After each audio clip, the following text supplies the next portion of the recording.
Nesse momento, você já sai da sua casa ou você vai e volta todos os dias para sua casa? Nesse momento eu já saio da minha casa. Você já sai da sua casa. Nesse momento, já passo a morar no seminário, mas eu volto aos finais de semana para minha casa. Tá. E aí tinha um grupo de garotos que já estavam ali. Sim. Tá. Aí depois, então, como eu disse, não temos ainda a dimensão acadêmica, né? Entendi. Depois que você termina esse ano de propedêutico, você vai para você vai para o seminário maior, que fica na região do Lavras, ali próximo à Ponte Alta, São João. E ali você começa a vida acadêmica. Você vai fazer 3 anos de filosofia, depois você vai fazer 4 anos de teologia. Terminando os 4 anos de teologia, você vai para o que se chama de ano pastoral. Tá. E é lá no Lavras mesmo? Lá no Lavras. Toda a formação de filosofia? As faculdades nós fazemos em São Paulo. Ah, tá. A filosofia é feita no Centro Universitário Assunção, na Unify. E a teologia é feita na Pontifícia Universidade Católica de São Paulo, né, na PUC-SP. Tá. Isso a teologia. Isso a teologia. Tá. E vocês fazem com leigos? Com leigos. Todo mundo junto? Ambas as faculdades. As faculdades. Legal. É predominante seminaristas de todas as dioceses da província, próximas, né? Então, sim. São Paulo. São Paulo. Não do estado inteiro, né? Tá, mas claro. da região metropolitana. Metropolitana. E aí vocês acabam... É legal porque faz um intercâmbio também, bem interessante, né? De diocese, as experiências de formação, as experiências de seminário. É muito interessante. E acabamos criando grandes amigos também, né? Eu imagino. De outras dioceses. Eu imagino. E aí você, nesse período de estudo, formação acadêmica, já tem o envolvimento de pastoral, em igreja? Sim. Como que funciona isso? Sim. Então nós já vamos para as paróquias aos finais de semana, tudo mais. A cada 2 anos nós estamos em uma paróquia. Tá. Né? Então esse é um pouco o nosso processo formativo. Tá. Aí né? você vai servir naquela paróquia... Entendi. Isso. Então, como eu estava dizendo, eu fui para os encontros vocacionais ali no final de 2014 para 2015. O padre, enfim, me liberou para ir para os encontros vocacionais. E eu vou para os encontros vocacionais. Só que eu não contei para os meus pais que eu iria fazer os encontros vocacionais. Não acredito. Você não falou, mas você ia para o encontro. Eu ia para o encontro. Olha só. Aí... É a mentira santa. É a mentira santa. Um pouco. Hoje em dia eu recomendo, não façam isso, pelo amor de Deus. Não siga esse exemplo. Não siga esse mau exemplo. É melhor falar logo. Né? O pecado já está perdoado, eu confessei. Como eu digo, evita a fadiga, né? Evita a fadiga. Já fala logo. Só que tem aquele ditado, quem tem amigo não morre pagão, né? Exatamente. E os meus amigos da igreja, que são os meus grandes amigos de infância... Quero aqui mandar um abraço para eles. A Jéssica, o Danilo, a Vitória, o Vinícius, o Vitor e o Pablo, né? São grandes amigos que a vida me deu, né? Tá. Que a vida e a igreja me deu. Então, nós crescemos praticamente juntos. Então, desde criança, nós nos conhecemos. E o que acontece? Um belo dia, nós estávamos lá em casa, né? Almoçando, eles foram almoçar lá em casa... E um deles virou pra minha mãe e falou... Então nós chamávamos sempre as mães uns dos outros de mãe. A gente acabou criando esse costume. E um deles virou pra minha mãe e falou... Mãe, o ano que vem, quando o William for embora pro seminário... Sempre tem, né, cara? Sempre tem. Por que a gente tem esses amigos, né? São os piores. São os piores. E ele falou... Eu vou vir morar aqui pra casa não ficar sozinho. Nossa. Aí minha mãe só olhou assim... Começou a chorar, né? E falou, como assim? Aí eu falei, depois a gente conversa. Nossa. E assim foi. Tá. Aí, acabou aquele almoço. Imagino. Ficou um silêncio, assim, sepulcral. Aí, acontece... Aí a gente fomos pra missa, tudo. Aí eu cheguei, falei, preciso conversar com vocês dois. Preciso conversar com os senhores. E você já tinha um bom diálogo com seus pais? Sim. A relação familiar era positiva? Sempre muito positiva. Que bom, graças a Deus. Né? Lógico, tem aquela rebeldia própria da normal. adolescência.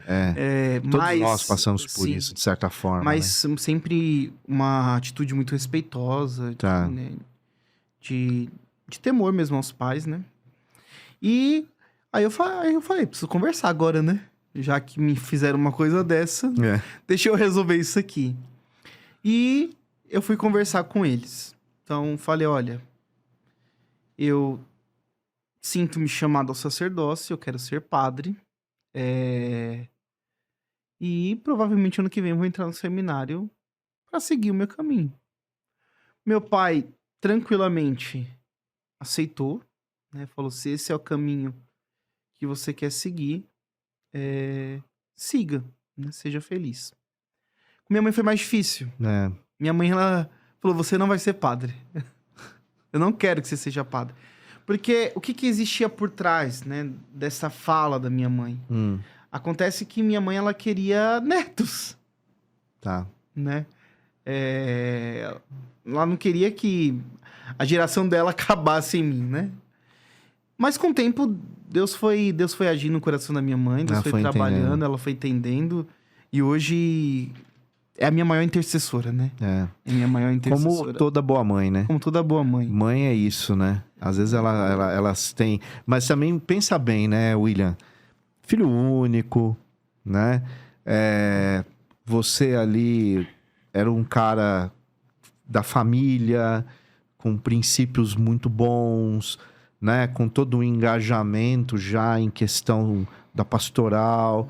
Então, imagina o quanto essa mãe sempre te admirou e sempre teve muito orgulho. E não que o caminho da igreja ou o caminho vocacional seja ruim, mas talvez ela imaginava outras coisas para você. Sim. Né? Mas depois, eu acredito muito que Deus, né, ele vai lentamente às vezes, mas ele vai atuando ali. Com certeza. Porque se existe uma coisa, é essa paciência, o tempo certo, né? E eu tenho certeza que hoje sua mãe tem absoluto orgulho de você. Muito. Né? Ela deve contar pra todo mundo. Conta pra todo mundo. Em fila de banco, fila de mercado. Você já deve ter passado vergonha já. Com certeza. Fala: mãe, fica quieta.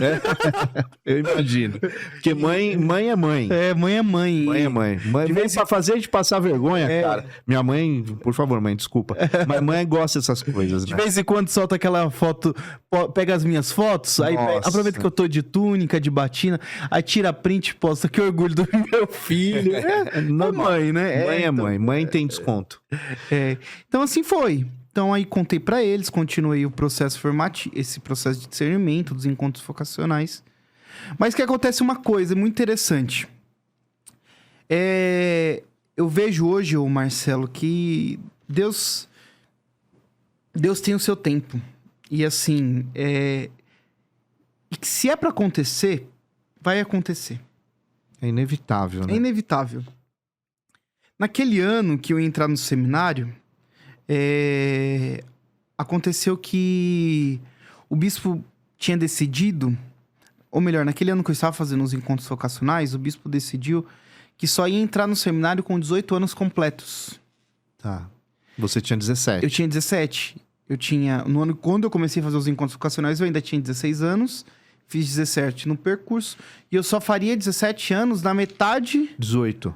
Isso, só faria 18 anos na metade do outro ano. Do outro ano, que seria o tempo que eu já estaria no seminário propedêutico. Ou seja, você teria 6 meses já. Eu teria 6 meses. E o bispo queria que entrasse somente com 18 anos completos. E ali a gente... Então, nós éramos uma turma grande, quase 40 vocacionados. Bastante. 40 todos de comunidades de Guarulhos. Todos de comunidades. Lógico, geralmente as turmas do vocacional são turmas maiores, sim. né? Depois acaba... Vai afunilando. Vai afunilando, né? Então, o bispo tinha este desejo. E então ali eu acabei me desanimando para entrar naquele ano, né? Então já imaginei que eu não ingressaria naquele ano. Mas aí um grande padre, amigo meu, que era vigário na minha paróquia de origem, o Padre Cássio, né, naquela época. E naquela época também, naquele ano, isso a virada de 2015 para 2016, mudou a reitoria do seminário, né? Então mudou os formadores. E veio aqui pro seminário propedêutico o Padre Edson, que foi pároco aqui na Vila Augusta, aqui pertinho. E o Padre Cássio, né, um amigo meu, que me ajudou muito também nesse processo vocacional, ele foi conversar se não existia possibilidade de eu entrar no seminário. Aí a formação ficou a pensar, mas eu já tinha... Até descartado a possibilidade de eu entrar naquele ano. E isso é um pouco de um choque, porque, querendo ou não, eu tava empolgado, né, pra entrar entrar no seminário e tudo mais. E eu percebi que acho que não seria aquele ano que eu ia entrar no seminário. Aí o que acontece? Eu fui viajar com os meus pais em dezembro, né? Fui viajar com os meus pais. Em dezembro nós fomos para o Pernambuco, né? O meu pai é de Garanhuns e minha mãe é de Serra Talhada. E nós fomos lá visitar os nossos familiares e tudo mais. Quando foi, se eu não me engano, dia 27 ou foi dia 28 de dezembro, eu recebo uma mensagem no Facebook do Padre Edson. Ele falando: olá, William, tudo bem? Eu gostaria de falar com você, estou tentando te ligar, mas não consigo. Aí eu mandei... Isso ele mandou mensagem de manhã, eu só fui ver a mensagem à noite, praticamente. E aí eu respondi: padre, eu não estou em São Paulo, estou viajando, posso ligar pro senhor? Aí acabou que eu consegui falar com ele. Aí na ligação ele me disse: olha, nós pensamos bem, nós conversamos aqui com a formação e tudo mais, e você foi aceito para entrar no seminário no próximo ano de 2016. Então... Aí você... Então volta aquela alegria, aquela energia. Frio na barriga. Aquele frio, e eu falei: eita, eu vou entrar no seminário. Né? Então aí, imagina, no meio da viagem, tudo, então falar pros meus pais que eu tinha sido aprovado para entrar no seminário no ano de 2016, o ano que eu ingressei no seminário. E a gente... Aí o padre marcou algumas reuniões, aí foi o tempo de eu voltar para São Paulo, tudo mais, voltar aqui para Guarulhos para dar os encaminhamentos para o ingresso no seminário, né? Tá.